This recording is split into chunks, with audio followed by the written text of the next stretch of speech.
Alam mo ba na pinapansin ka ni Kristo?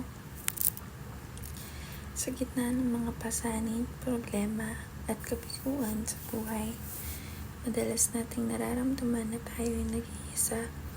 Ngunit sa liwanag ng salita ng Diyos, malinaw na ipinapaalala sa atin na hindi tayo kailanman nag-iisa dahil pinapaspasan tayo ni Kristo. Iniimbitahan tayo ni Jesus. Lumapit kayo sa akin, kayong lahat na nahihirapan at lubhang nabibigatan sa inyong pasanin, at bibigyan ko kayo ng kapahingahan. Pinapakita dito na ang mga bigat na hindi natin kayang dalhin ay siya mismo ang nag-aalok sa pasanin para sa atin. Ipinapaalala sa atin ni Pablo na si Kristo ay nabubuhay sa atin, na ang buhay natin ngayon ay nakaugat na sa pananampalataya sa Kanya na nagmahal at nag-alay ng Kanyang sarili para sa atin. Natutunan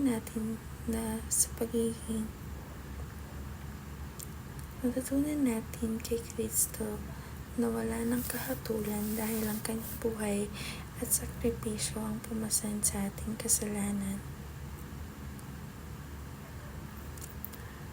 Kaya't sa bawat pag-iyak, pagod, at tanong mo sa buhay, huwag mong kalimutang si Kristo ay naroon hindi lamang bilang tagapagligtas, kundi bilang Diyos na kusang pumapasan sa iyo.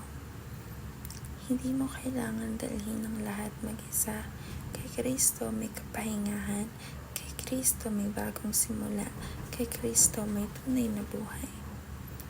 Ang 2 Corinthians ay ikalawang liham ni Apostol Pablo sa mga mananampalataya sa Corinto na matatagpuan sa bagong tipan ng Biblia. Binubuo ito ng 13 na kabanata at naglalaman ng personal, emosyonal at malalim na theological na mensahe. Hinimok din niya ang Iglesia na patawarin at tanggapin muli ang isang kasaping nagkasala sa mga sumusunod na kabanata.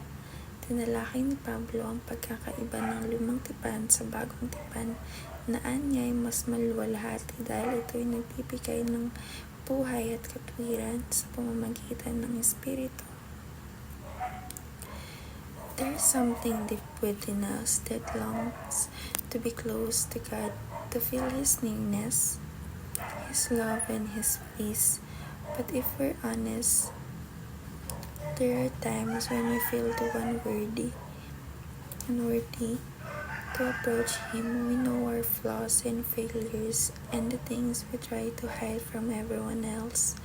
And when we compare that to God's perfect holiness, it's easy to feel like we don't belong anywhere near Him. But the good news, the best news, is that we don't have to come to God based on our own goodness. We come through Jesus.